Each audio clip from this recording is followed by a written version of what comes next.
संभाव्य पूरस्थितीच्या पार्श्वभूमीवर आज प्रशासक के मंजुलक्ष्मी यांनी कोल्हापूर महानगरपालिकेनं केलेल्या तयारीचा आढावा घेतला।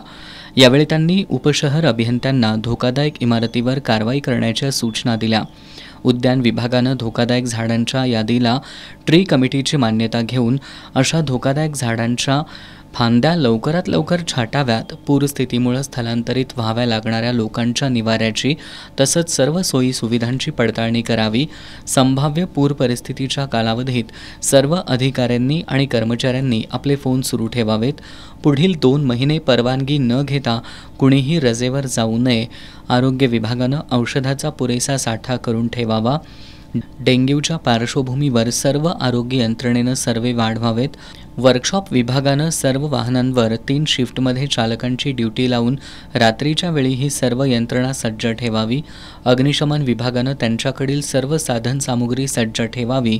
वर्कशॉप विभाग प्रमुखांनी या विभागाला रात्रीच्या वेळी पडलेली झाडं उचलण्यासाठी स्वतंत्र JCB आणि डंपर उपलब्ध करून द्यावेत।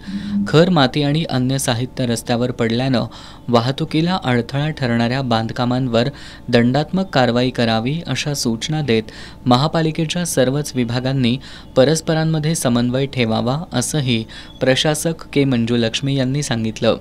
यावेळी अतिरिक्त आयुक्त राहुल रोकडे, उपायुक्त पंडित पाटील, सहाय्यक आयुक्त कृष्णा पाटील, संजय सरनाईक, मुख्य लेखापरीक्षक कलावती मिसाळ, शहर अभियंता नेत्रदीप सरनोबत, जल अभियंता हर्षजित घाटगे, आरोग्य अधिकारी डॉक्टर प्रकाश पावरा, उपशहर अभियंता सतीश फप्पे, RK पाटील, रमेश कांबळे, महादेव फुलारी, मुख्य अग्निशमन अधिकारी मनीष रणभिसे, इस्टेट ऑफिसर विलास साळुखे, मुख्य आरोग्य निरीक्षक जयवंत पवार, पशुवैद्यकीय अधिकारी डॉक्टर विजय पाटील, वर्कशॉप प्रमुख विजयसिंह दाभाडे उपस्थित होते।